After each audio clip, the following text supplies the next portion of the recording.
যারা শ্রমিক দলের নেতৃবৃন্দ এবং এখানে যে দোকানদাররা আছেন সবাইকে বাংলাদেশ জাতীয়তাবাদী দল পাশাপাশি চট্টগ্রাম সিটি কর্পোরেশনের পক্ষ থেকে আপনাদেরকে শুভেচ্ছা জানাচ্ছি। আমাদের দেশ নেত্রী বেগম খালেদা জিয়ার এই জন্মবার্ষিকীতে যারা আজকে এখানে একাত্মতা ঘোষণা করে এখানে এসেছে। আমি প্রথমে একটা সুসংবাদ দিয়ে বক্তব্য শুরু করতে চাই। আমার ভাই অত্যন্ত আবেগপ্রবণ ভাবে দর্জি শ্রমিক দলের সে বলেছে তারা খুব অসহায়। আমি তাদেরকে বলতে চাই, আমি শুনেছি এখানে 800 জন দর্জি শ্রমিক দল আছে। আমি বলতে চাই এই 800 জনকে আমি নাগরিক কার্ড দিয়ে দেব। অনতি বিলম্বে নাগরিক কার্ড পাওয়ার জন্য যেটা যেটা কাগজ দরকার হলে আন্দরকিল্লা ওয়ার্ডের এখানে আমাদের এক্স প্রেসিডেন্ট বসর আছে, বর্তমান নেতৃবৃন্দ আছে, প্রায় মনে হয় আন্দরকিল্লা ওয়ার্ডের আছে। সবাই আপনারা এগুলো কালেকশন করে এদের থেকে স্পেশালি জমা দিবেন। 800 কার্ডের জন্য আপনাদেরকে আমি এক্সট্রা দিয়ে দেবো। কাজে আমি এটা দিয়ে যেটা আপনারা খুব করুণ ভাবে কথাটা বলেছেন, আপনারা খুব অসহায়। আর আমাদের আসলে যেটা দরকার যে দেশ নেত্রী বেগম খালেদা জিয়া আপনারা জানেন সবসময় মজলুমের জন্য রাজনীতি করেছেন। উনি যখন 71-এর মুক্তিযুদ্ধে দেশ আমাদের শহীদ প্রেসিডেন্ট জিয়াউর রহমান যখন স্বাধীনতার ঘোষণা দিচ্ছিলেন তখনও কিন্তু উনি রিস্কে ছিলেন। কারণ আই রিভোল্ট বলে যেদিন উনি এই চট্টগ্রামের বিপ্লব উদ্যান থেকে মুক্তিযুদ্ধের সূচনা করেছিলেন, সে সময় যদি মুক্তিযুদ্ধে উনি অংশগ্রহণ করে যদি দেশকে স্বাধীন করতে না পারতেন তাহলে একজন আর্মি পার্সন হিসাবে ওনার কোর্ট মার্শাল হয়ে যেত। কাজে কত বড় একটা রিস্কের মধ্যে উনি ছিলেন। এরপরে দেখেন 75-এর 7 নভেম্বরের আগে 3 নভেম্বর যখন ওনাকে গৃহবন্দী করা হলো ক্যান্টনমেন্টে, সে সময় কিন্তু উনি যে কোনো মুহূর্তে জীবনের ঝুঁকিতে ছিলেন, যে কোনো কিছু হতে পারতেন। কিন্তু মহান রব্বুল আলামিনের রহমত ছিল 7 নভেম্বর সিপাহী জনতারা ওনাদেরকে উদ্ধার করেছিল। সেদিন ওনাকে বাংলাদেশের রাষ্ট্রনায়ক হিসেবে অভিষিক্ত করা হয়েছে আমাদের শহীদ প্রেসিডেন্ট জিয়াউর রহমানকে। এরপরে আসেন 81 সালের পরে যখন এই চট্টগ্রামের সার্কিট হাউসে শহীদ প্রেসিডেন্ট জিয়াউর রহমান দেশি বিদেশি চক্রান্তের কারণে ওনাকে শহীদ করা হয়, উনি মৃত্যুবরণ করেন। এরপরেও কিন্তু এই নেত্রী বেগম খালেদা জিয়া একজন গৃহবধূ ছিলেন। গৃহবধূ থেকে উনি ওনার পরিবারের দিকে না তাকিয়ে সেদিন 16 কোটি মানুষের অধিকার আদায়ের সংগ্রামে রাজপথে নেমে এসেছিলেন স্বৈরাচারী এরশাদের বিরুদ্ধে। সেদিন উনি বুলেটের আঘাতে জর্জরিত হতে পারতেন। ওনাকে আমরা দেখেছি রাজপথে কিভাবে টানা হেঁচড়া করা হয়েছিল, ওনাকে কিভাবে নির্যাতন করা হয়েছিল, কিন্তু উনি কখনো অন্যায়ের সাথে, অসত্যের সাথে এবং স্বৈরাচারীদের সাথে আপোষ করেননি। যে কারণে আপনাদের সামনে লাল দিঘির ময়দান থেকে 1986 সালে আমাদের চট্টগ্রামের আরেকজন প্রয়াত কিংবদন্তি নেতা আব্দুল্লাহ আল নোমান ওনাকে আপসহীন নেতৃত্বে ভূষিত করেছিলেন। কাজেই আমরা জানি যে 1986 সালে 88 সালে আরেকজন নেত্রী যিনি বারবার পালিয়ে গিয়েছিলেন ওই শেখ হাসিনা, উনি কিন্তু উল্টা পাল্টি করেছিলেন। উনি এখানে ঘোষণা দিয়েছিলেন যে এরশাদের সাথে কোনো নির্বাচনে যাবেন না, তো ঢাকাতে গিয়ে বেমালুম সেগুলো ভুলে গিয়ে এরশাদের সাথে নির্বাচনে চলে গিয়ে এরশাদের ক্ষমতাটাকে দীর্ঘায়িত করেছে। ওই আপসহীন নেতৃত্বের কারণে সেদিন আমরা দেখেছি জাতীয়তাবাদী ছাত্রদল, যে ছাত্রদলের সব নেতারা আজকে বিএনপির পরিণত নেতাতে পরিণত হয়েছে, সে ছাত্রদলের উন্মেষ ঘটিয়েছিল এই দেশ নেত্রী বেগম খালেদা জিয়া। 80-র দশকে সমস্ত মেধাবী ছাত্র প্রতিষ্ঠানগুলোতে আপনি দেখেন সব ইউনিভার্সিটি, সব মেডিকেল কলেজ, সব ইঞ্জিনিয়ারিং কলেজ, ইউনিভার্সিটিতে জাতীয়তাবাদী ছাত্রদল ওই সময় নিরঙ্কুশ সংসদের সংখ্যাগরিষ্ঠতা লাভ করেছে। এটা ইতিহাস। এবং ওই সময় যে ছাত্রদলের যে উন্মেষ ঘটেছে এরাই কিন্তু বারবার নেতৃত্ব দিয়েছে। 90 স্বৈরাচার বিরোধী আন্দোলন বলেন, কিংবা 11-তে মাইনুদ্দিন ফখরুদ্দিনের বিরুদ্ধে বলেন, কিংবা শেখ হাসিনার বিরোধী আন্দোলন, কিন্তু গত 16 বছরের আন্দোলন বলেন।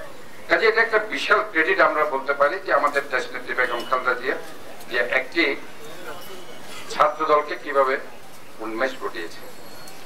এরপরে ওনার যে আপসহীন নেতৃত্বের কারণে 91 সালে কিন্তু অনেকে মনে করেছিল আওয়ামী লীগ ক্ষমতায় আসবে, কিন্তু দেখুন মানুষ কিন্তু ওনার সাথে বেইমানি করেনি। ছাত্র সমাজ, শ্রমিক ভাইরা ওনার সাথে বেইমানি করেন। ওই সময় শ্রমিক ছাত্র জনতা মিলে ওনাকে বাংলাদেশের প্রধানমন্ত্রী করেছিলেন। এগুলো হচ্ছে ইতিহাস, এগুলো জানতে হবে, এগুলো কোনো প্রোপাগান্ডা না।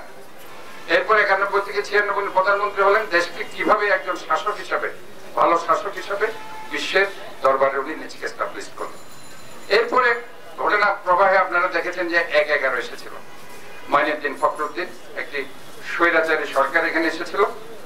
সেখানে আমরা দেখেছি ওই নেত্রী যিনি এই দিন লক্ষণ সেনের মতো পিছনের দরজা দিয়ে পালিয়ে গিয়েছিলেন, ওনার আওয়ামী লীগের নেতা কর্মী, আমি বাংলাদেশের মানুষের কথা বাদ দিলাম, আওয়ামী লীগের তৃণমূল নেতা কর্মীদেরকে ফেলে যিনি পালিয়ে গিয়েছিলেন, ঠিক একই কায়দা উনি করেছিলেন 2008 সালে যখন মনিউদ্দিন ফখরুদ্দিন বললেন যে আমরা -2 ফর্মুলা বাস্তবায়ন করব, তোমাকে এটা বাস্তবায়িত করতে হবে, এই জন্য তুমি দেশ থেকে চলে যাও, তোমার জন্য আমেরিকার ফ্লাইট রেডি আছে, সেখানে তোমার ছেলের কাছে চলে যাও। উনি আমরা দেখেছি, সবাই দেখেছে টেলিভিশনে, উনি হাতে মেহেদি টেহেদি দিয়ে রাঙিয়ে রাতের অন্ধকারে হাসি মুখে দেশের বাইরে চলে গেছে, জনগণের কথা চিন্তা করে। পাশাপাশি ওই সময় আরেকজন নেত্রী যার কথা আমরা বলছি, আজকে যার জন্মবার্ষিকীর কথা বলছি, বেগম খালেদা জিয়া, দুই ছেলে তারেক রহমান আর আরাফাত রহমানকে নিয়ে আপনি সৌদি আরবে চলে যান। তখন উনি বলেছিলেন তারেক রহমান আরাফাত রহমানের শুধু আমার ছেলে নয়, এই বাংলাদেশের 16 কোটি মানুষ, কেউ আমার ছেলে, কেউ আমার বাবা, কেউ আমার মা, কেউ আমার ভাই, এদেরকে ছেড়ে আমি বিদেশের মাটিতে কোনো চিকিৎসা এবং যদি মরতে হয় আমি এই দেশে মরবো, বাঁচতে হলে এই দেশে বাঁচবো। এবং যে কারণে কিন্তু -2 ফর্মুলা মাইনুদ্দিন ফখরুদ্দিন বাস্তবায়ন করতে পারেননি।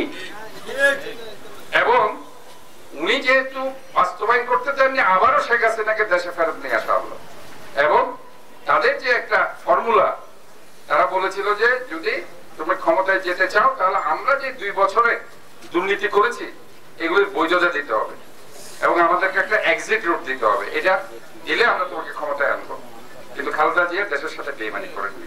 যেভাবে না গিয়ে উনি দেশের সাথে বেইমানি করেননি, ঠিক একইভাবে উনি নিজের প্রধানমন্ত্রিত্ব পদ ছেড়ে দিয়ে উনি সেদিন বলেছিলেন তোমাদের কোন দুর্নীতিকে আমি বৈধতা দিব না। যার কারণে সেদিন উনি ক্ষমতায় আসেননি, ওই শেখ হাসিনা আবার তাদের দুর্নীতি এবং তাদের এক্সিট রুট দিয়ে বিষম ক্ষমতা এসেছে।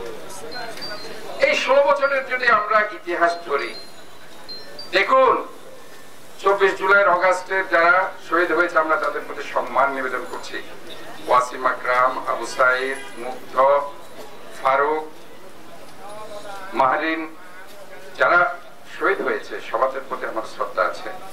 আল্লাহ তাআলা তাদেরকে জান্নাতবাসী করুন, তাদের পরিবারকে বইবার শক্তি দিক। আমাদের অনেক শ্রমিক, আজকে আমি এটাই বলছি, যদি আমরা সেটাকেও যদি আসলে সময় কম এটা বিশ্লেষণ করি, ওই সময় যদি ছাত্রদের পাশাপাশি আপনারা শ্রমিক ভাইরা যদি সেদিন অবদান না রাখতেন, ইতিহাস অন্যদিকে গড়াত। 5 আগস্ট 2024 সেদিন কিন্তু শ্রমিক ভাইরা আশুলিয়া থেকে, উত্তরা থেকে, তারপর আপনার গাজীপুর থেকে, সব জায়গা থেকে, যাত্রাবাড়ি থেকে যেভাবে শ্রমিকরা নেমে এসেছিল, সেদিন যদি শ্রমিকরা ওই দিন নেমে না আসতো, সেনাবাহিনী ভয় পেত না এবং শেখ হাসিনা পালিয়ে যাওয়ার জন্য। ইতিহাস এটাই। শ্রমিকরা কিন্তু অনেক প্রাণ দিয়েছে, এখানে কিন্তু শ্রমিকদের নাম অনেক সময় আসে না, কিন্তু শ্রমিকদের কিন্তু অনেক অবদান আছে। 16 বছরে জাতীয়তাবাদী দল যেভাবে অবদান রেখেছে, 600-র অধিক গুম, গুপ্ত হত্যা, নির্যাতন, মামলা হামলা, বিচার বহির্ভূত হত্যা, সেটার যে অবদান সেটা অনস্বীকার্য। দেশনেত্রী বেগম খালেদা জিয়া বিনা কারণে যে 2 কোটি টাকা ব্যাংকে 6 কোটি টাকা হয়ে গেছে, সেই জন্য ওনাকে কেন 2 কোটি টাকা উনি অন্য জায়গায় রেখেছে, ব্যাংকে রেখেছে, কেন এখানে রাখা হয়নি? টাকাটা কিন্তু তসরুপ হয়নি, বেড়েছে। তারপর ওনাকে জোর করে জেলে ঢুকিয়ে দেওয়া হয়েছে, শুধু মানুষের মৌলিক অধিকার, গণতান্ত্রিক অধিকারের কথা বলেছে থেকে। এবং এই 16 বছরে একমাত্র নেত্রী প্রাক্তন প্রধানমন্ত্রী, যাকে জোর করে জেলে রেখে, বাসায় রেখে, গৃহবন্দী করে, জুলুম নির্যাতন করে, ওনার ভুল ট্রিটমেন্ট করে, ইচ্ছা মতো ওষুধ খাওয়ায়া ওনাকে মৃত্যুর দিকে আস্তে আস্তে ঠেলে দিয়েছে, বিদেশে কোনো চিকিৎসার সুযোগ দেয়। কাজে সবচেয়ে নির্যাতিত নেত্রীকে ওনার চাইতে কোনো নির্যাতিত নেত্রী একদম আজকে। তাই 16 বছরে আমাদের ইতিহাস যদি পর্যালোচনা, মুক্তিযুদ্ধের ইতিহাস, 80-র দশকের ইতিহাস, 1/11-র ইতিহাস, 16 বছরের ইতিহাস, দেশনেত্রী বেগম খালেদা জিয়াকে কখনো এসব জায়গা থেকে বিচ্ছিন্ন করার কোনো সুযোগ নেই। কাজেই আজকে এই কিংবদন্তি নেত্রী, তিনবারের প্রধানমন্ত্রী, দক্ষিণ এশিয়ার সবচেয়ে জনপ্রিয় নেত্রী বেগম খালেদা জিয়ার জন্য আপনারা সবাই দোয়া করবেন।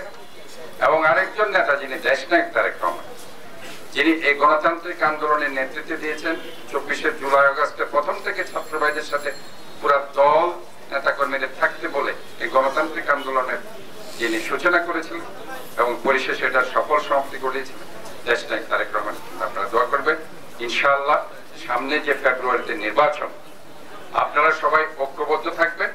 আমরা সবাই মিলে ইনশাআল্লাহ ধানের শীষে ভোট দিয়ে আমরা একটি গণতান্ত্রিক সরকার এবং দেশের স্বাধীনতা, সার্বভৌমত্ব, গণতন্ত্রকে অক্ষুণ্ণ রাখবো এবং দুর্নীতিমুক্ত সমৃদ্ধশালী একটি বাংলাদেশ আমরা গড়ে তুলবো ইনশাআল্লাহ। আমরা সবাইকে আন্তরিকভাবে ধন্যবাদ জানাচ্ছি। আর মেয়র হিসেবে আমি বলতে চাই, আপনারা সবাই একসাথে আমরা একটি ক্লিন, গ্রিন, হেলথি সিটি